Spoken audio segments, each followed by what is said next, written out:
12% of households here in Bloomington, Illinois don't have access to a car.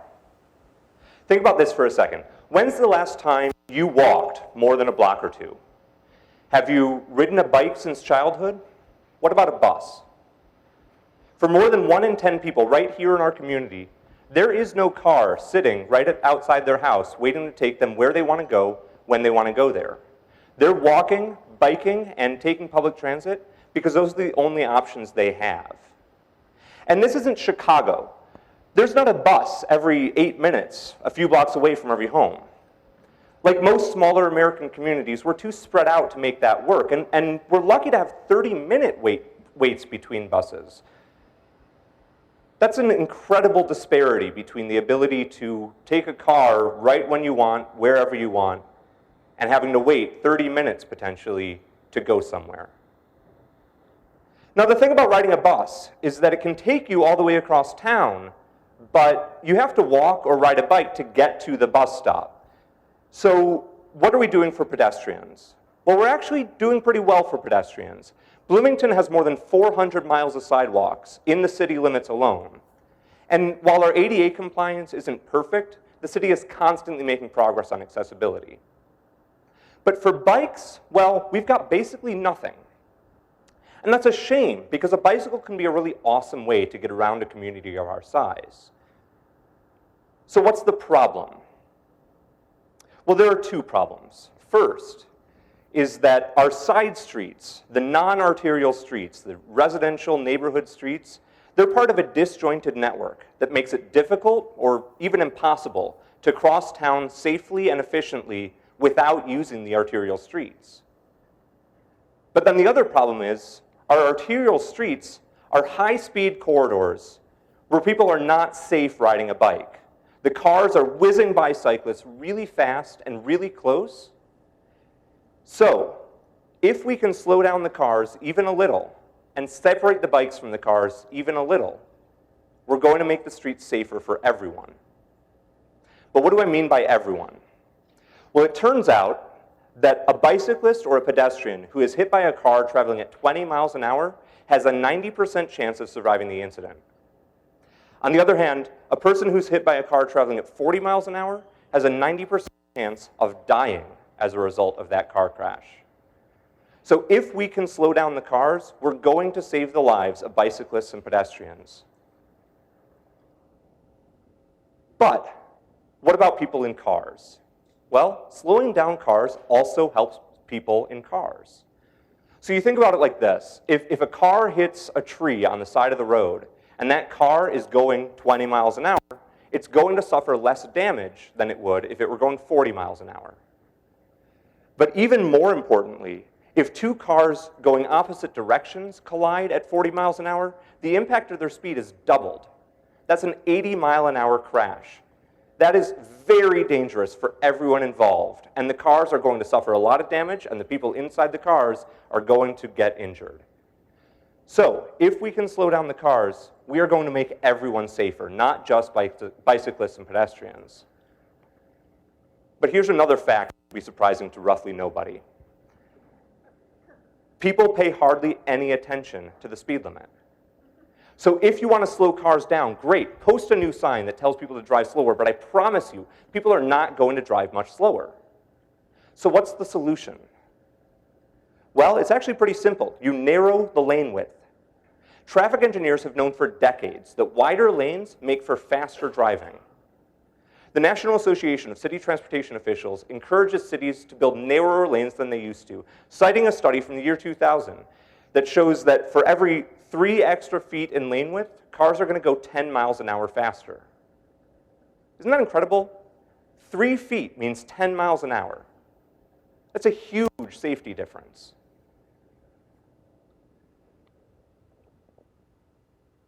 So if only there were a way to stop people in cars from using some portion of the street, narrow the lane width, and allow someone else to use it instead. If only you could just paint a line on the street and make that happen. Oh, look, it's a bike lane. So there are even safer options out there if you've got the money and the space to do it. You can separate the cars from the bikes using barrier median, like posts or curb or planters with flowers or even parked cars. These are all great options in the right context. But the gist is, you can add a bike lane to a street in an effort to make that street safer for everyone. So let me tell you a story. It was April of 2012, and I was a young adult just starting to look for ways to get involved in my community. I was reading the newspaper one day, and I saw this story about how the Regional Planning Commission had just put out a study showing how Main Street could be revitalized. It was a pretty simple idea. They were going to change the way that the code worked and encourage more of an urban feel among the buildings with first floor retail and apartments above, make better sidewalks, add some bike lanes, basically make the street more vibrant and livable. But I made the mistake of reading the comments section on the newspaper website. And oh boy, there were a lot of people who did not think this was a good idea. I did like the idea, so I searched some local hashtags on Twitter, and I found a few people who agreed with me. We decided to go to a city council meeting to speak in favor of the proposal.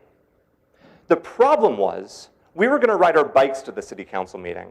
I had barely ridden my bike since childhood, and it was way on the other side of town. So I was horribly unfit to ride this far, but the other guys were nice about it. They had just met me that afternoon, but they slowed down to help me get there with them. And once we got there, we encountered this woman. She had a sign that read simply, "No." That's it, 2 letters, N-O. And she held it up anytime anyone was speaking in favor of bikes. But we made our case, city council members listened, and we became energized. So we started to meet up outside of this and push for bike infrastructure throughout the city. We got a few wins pretty quickly. One of the first is actually right outside this building. It's called Sharrows. It connects Illinois Wesleyan with downtown Bloomington with Share the Road arrows that basically don't give cyclists any space on the street, but they help people find their way and know where they should be riding. And for a bunch of people who had never gotten paint on the street before, that felt pretty awesome to get some paint on the street. I even woke up at midnight one night just to get a picture of the Sharrows being installed. But there was a lot more work to do, so we started pushing for a city-wide bicycle master plan. And we actually got one pretty quickly. More than 1,000 people submitted official input throughout the process of developing the plan. And it was pretty clear from the streets people requested, they wanted bike lanes on arterial streets. Most of the streets that people requested ended up getting accommodations in the plan. But the number 2 requested street, Washington Street, didn't. Well, why not? Turns out that the city has wanted to widen Washington Street in the future. Adding bike lanes into the mix would make it way too wide. They don't want to spend all that money to build a wider street, tear down all those trees. They don't want to do it. So okay, we got a bike plan. It's pretty good. We decided to move forward. So we held a meeting, and we asked the couple of dozen people who showed up to split up into 4 groups and tell us what projects in the bike plan they wanted us to work on first. And as you can imagine, 3 out of the 4 groups disregarded our instructions. They wanted Washington Street. So we had our marching orders. The first thing we did is we went out after work one day and we measured Washington Street, curb face to curb face, block by block throughout the community. We figured if we knew how much pavement there already was, we could put together a proposal that didn't include any widening of the street. It would just be repainting it. So we did that. Then we went online and used a free tool called streetmix.net. And this tool helps us make really pretty renderings that kind of actually look like you want to live there, right? It's pretty houses, you've got trees, nice colors. These are great renderings, and they helped us with our next thing. Next, we went to a neighborhood meeting. We wanted to make sure that the people living along Washington Street wanted bike lanes just as much as we did. So we met with the Founders Grove neighborhood, and we learned 2 interesting things. First, we learned that they wanted people to stop treating their street like a racetrack. And second, we learned that their neighborhood association formed about 20 years ago specifically to stop the city from widening Washington Street in their neighborhood. Imagine how great it was for us to be able to tell them that we had a proposal that would do both of those things. So the next step, we started meeting with the city's engineers. We figured if we were ever going to get anything done, we needed them to sign off on it and say it was feasible.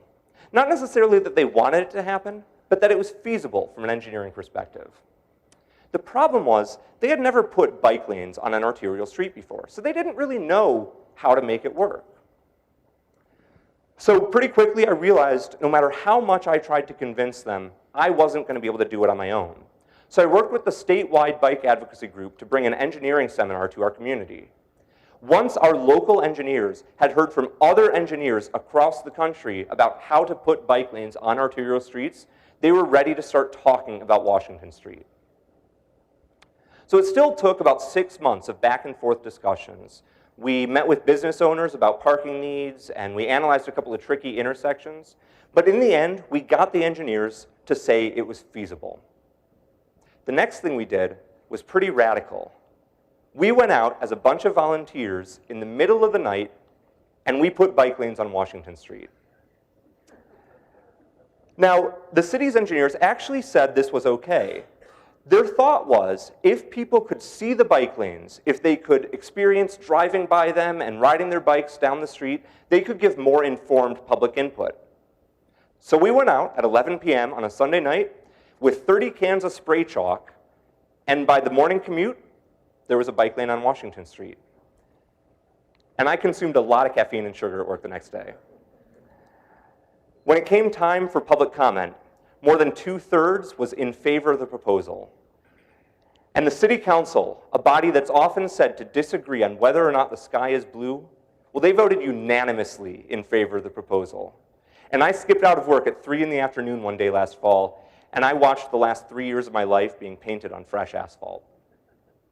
So if this story sounded like something that you want to do, here are the next steps. Start reading blogs like Strong Towns and Streets blog, and get yourself acquainted with Community First Street Design.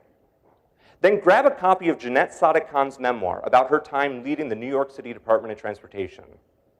And go out into your community and build a coalition of people like you who want to change the way City Hall thinks about streets. Thanks.